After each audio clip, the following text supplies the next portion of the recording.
This speedrunner thinks he is about to play a normal game of draftout, but unfortunately for him, he just queued into me.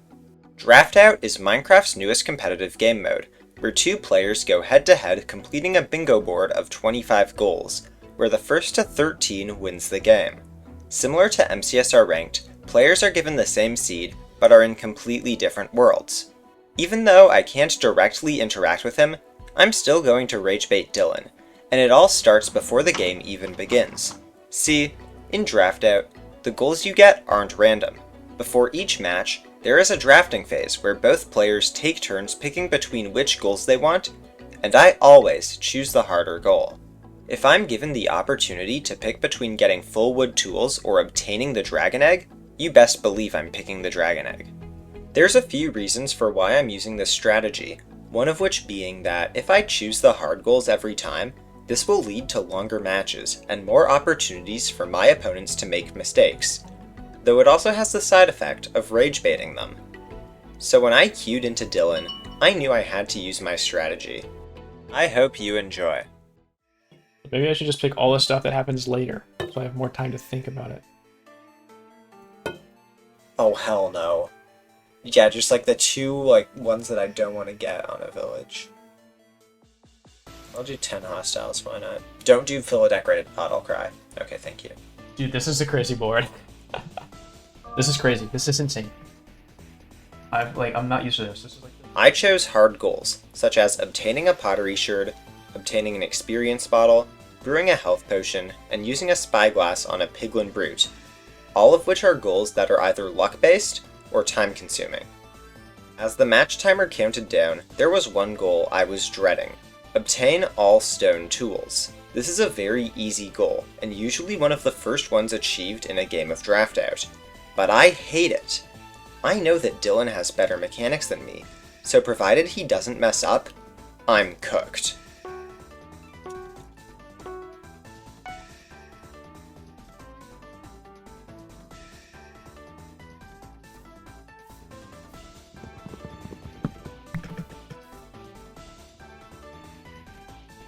I think I already might have messed up.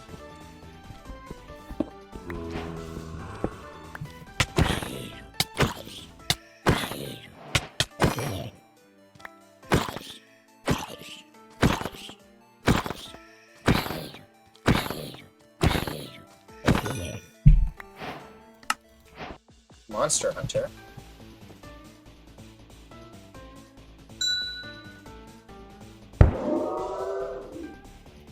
I just went 5 unique foods, but like, right off. My paid actor stalled Dylan enough for me to get stone tools into all furnaces, but Dylan fires back by eating 5 foods. Enter the nether, enrage zombie pigman, oh shiny.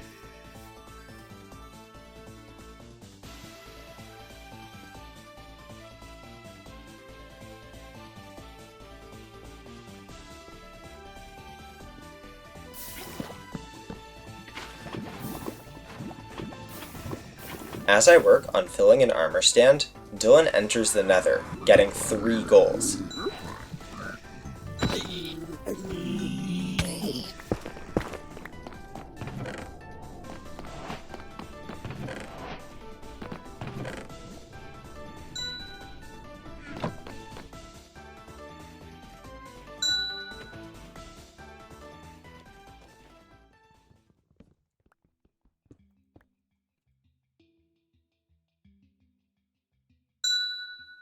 I'm able to tie the game back up, but Dylan kills a Zoglin and 10 hostiles back to back. Good luck beating me to unique mobs, brother.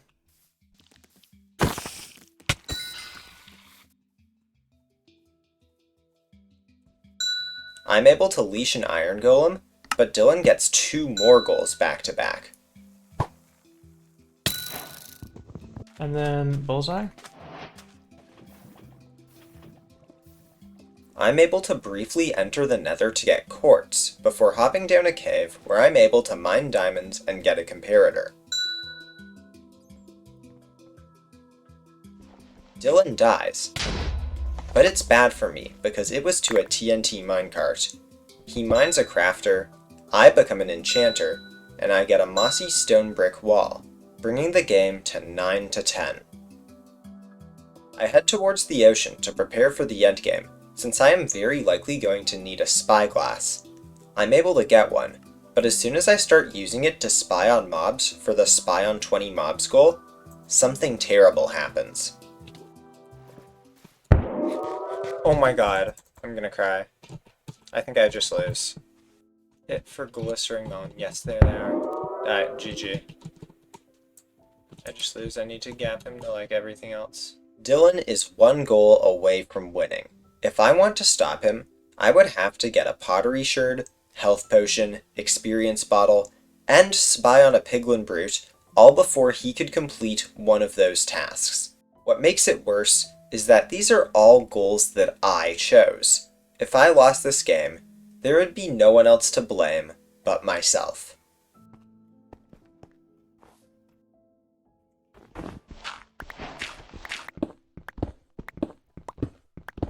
I found an ocean ruins.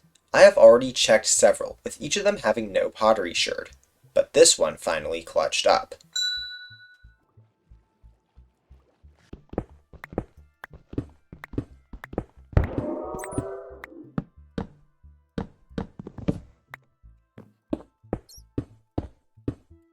Yeah, you got just sand. Well, I don't have a jungle, and I'm not gonna get glistering melons unless I find a ruined portal, so I should go to the nether for a piglin brute probably. I heard a lava pool underwater, used it to enter the nether, and found a bastion.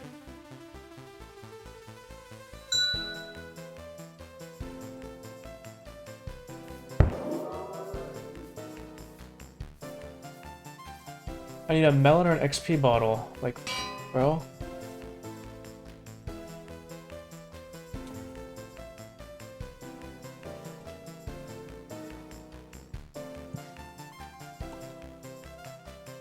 I found the fortress, and using the melon that I got from the jungle, was able to brew a health potion. Maybe he's trying to beat the game. Wow. Did he get it from a witch? No, he probably just brewed it. It's fast. Alright, XP bottle. He's gonna blind out. This is so insane. This was it. It all came down to finding an experience bottle. They can either be traded from master level cleric villagers, or found in shipwreck chests at a 14% chance. Since you can see the opponent's advancements, I knew that Dylan had not traded with a villager yet this match, which meant that he must be gambling on finding an experience bottle from a shipwreck chest, and since I had no village in sight, I knew that I had to do the same. Somehow, this made me feel better. At any point in this match, either of us could win, and it would be because of luck. Somehow, I was able to turn this game around and bring it to a tiebreaker. Am I suffering? Yes! Oh my god, oh my god. I had no faith at all, I had no faith at all, I had no faith at all. That was a good game, I feel like. I made it close. Since I knew my strategy could work, I was ready to try it against a new opponent. But before I get into this match, I wanted to let you know that draftout is currently in open beta, meaning that if you wanted to try your hand at this new game mode, you can. I've linked the download website in the description. Draftout is super fun, so I wanted to give a big thanks to Ral and Marin for making this mod. Now, because draftout is in open beta, there are new features constantly being added, one of which being the ability to re-roll a set of goals in the drafting phase. This is great news for me, since if I am forced to choose between two easy goals, I can simply re-roll, which in this match is exactly what I did. Unfortunately, I still had to choose a lot of easier goals, but I was able to pick Eat Chorus Fruit, spying on a piglin brute, and brewing a lingering potion. The match starts with my opponent filling a campfire and myself filling a decorated pot. I begin killing animals to get started on eating 15 different foods, but this makes me very thirsty, so I drink a water bottle. I collect a stack of coarse dirt and my opponent fires back by getting a repeater.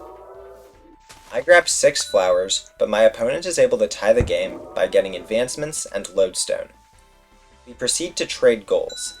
I get activator rail, they fill an armor stand. I eat 15 foods, they reach bedrock.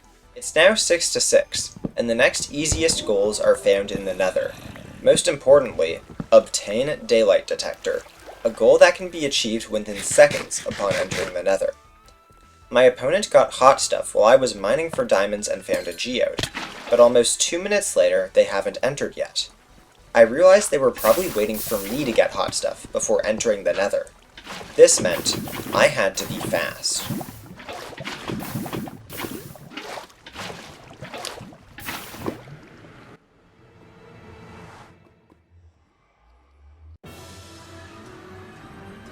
My opponent entered 2 seconds before me, and I spawned in a fortress. Now in almost any other situation, this would be great, but I needed exposed quartz badly.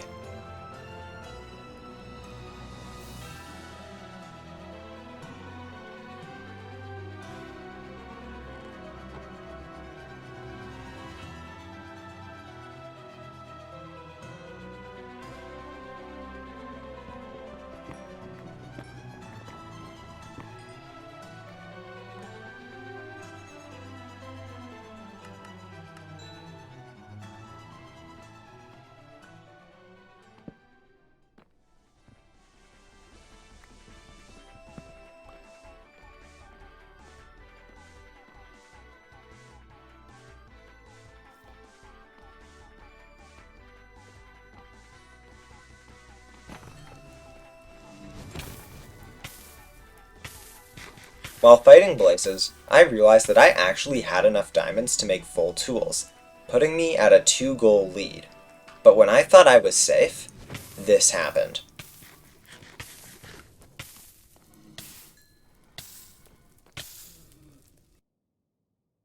Taking a death there is not ideal, but also not the worst thing in the world.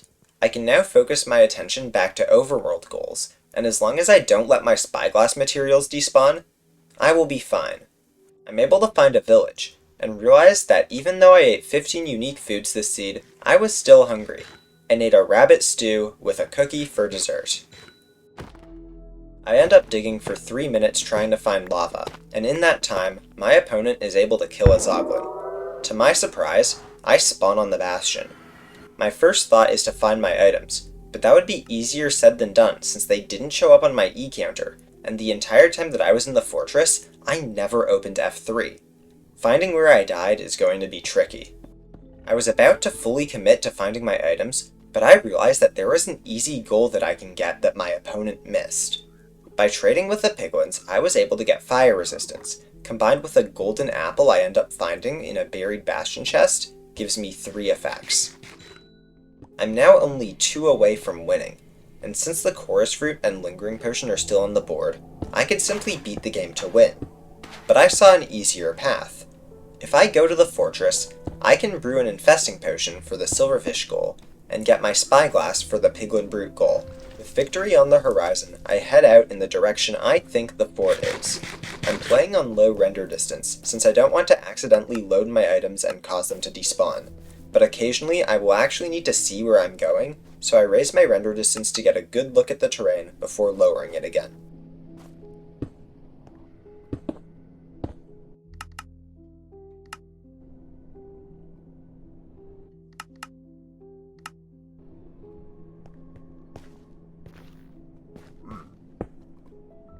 Eventually, I'm able to spot the fortress I died at and I'm able to retrieve my stuff.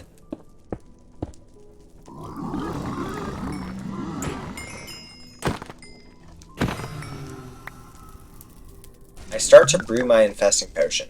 Once I kill a silverfish, this game is pretty much over.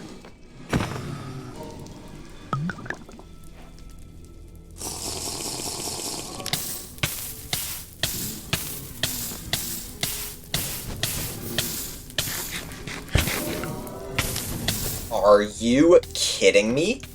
My opponent was able to kill a silverfish mere seconds before me. They are very clearly not going down without a fight.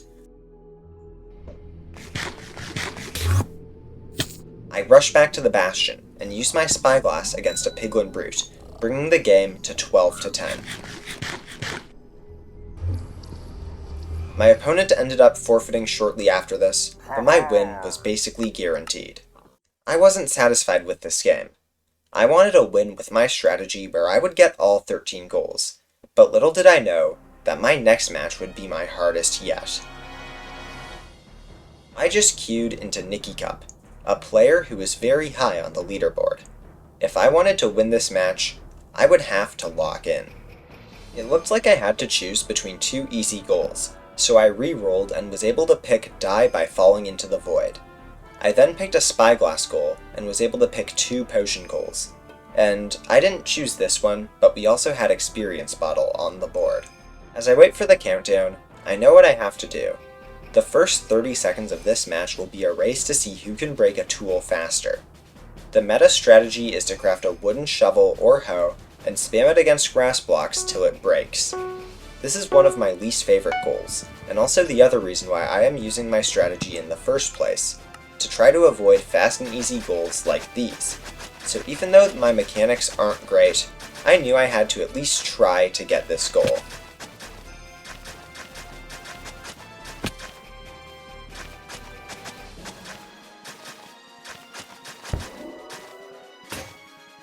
I missed out by 1 second. I then proceeded to die over and over to the golem in hopes of taking 200 damage, but Nicky beats me to that goal too. I then work on composting 5 unique foods, getting redstone for a later goal in the process. Nicky takes a 3-0 lead by using a loom to design a banner, but I am able to get on the board by getting 3 different furnaces.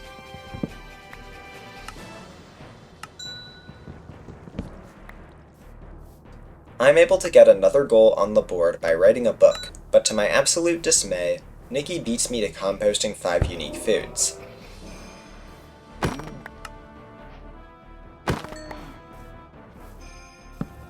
I'm able to complete the goal of getting some drip, and I'm able to see a lava pool that I can use to enter the nether for more goals. So after mining iron and coal, I hop in to get glowstone for a redstone lamp and soul sand for a soul lantern, briefly bringing me into the lead before Nicky ties up the game by getting TNT. I enter the bastion and use gold from a chest to make a golden apple, and iron from another to ride a minecart.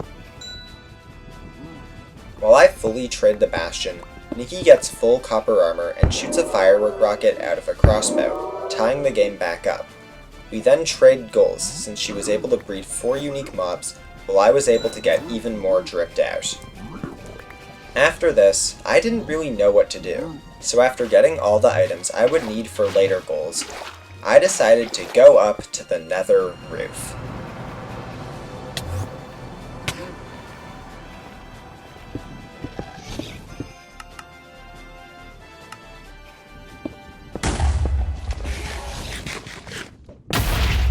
I'm currently falling to my death above a lava ocean in the nether.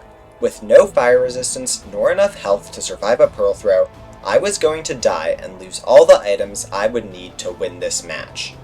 With death being almost certain, most players would lose on the spot here. However, I came prepared.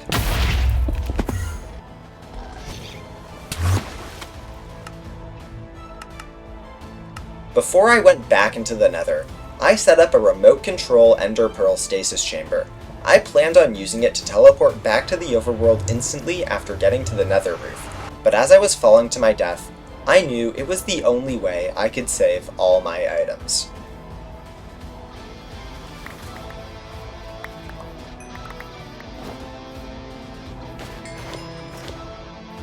After a 3-minute run back time loss, I was able to get my stuff and go to the nether roof for real this time, tying the game 9-9 since Nicky had got an experience bottle.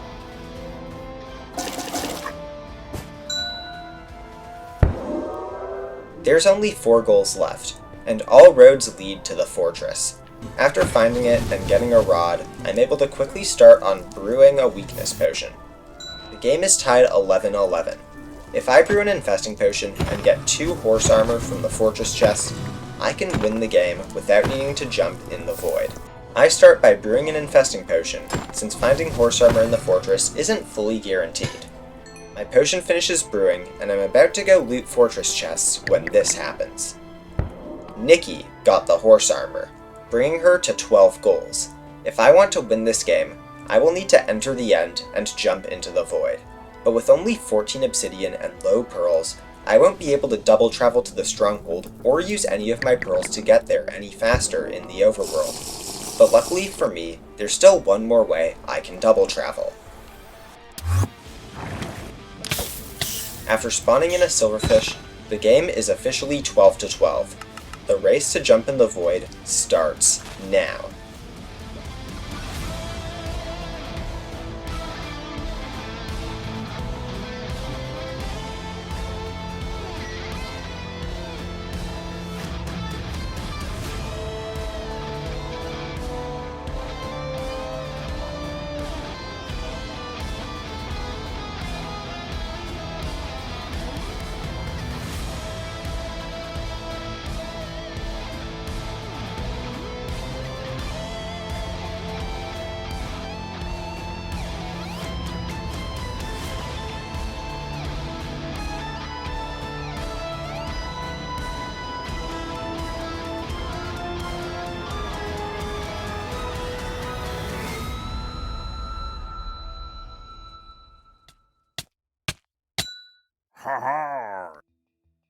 This goal was always going to be in my favor, since Nikki Cup isn't as familiar with speedrunning tech.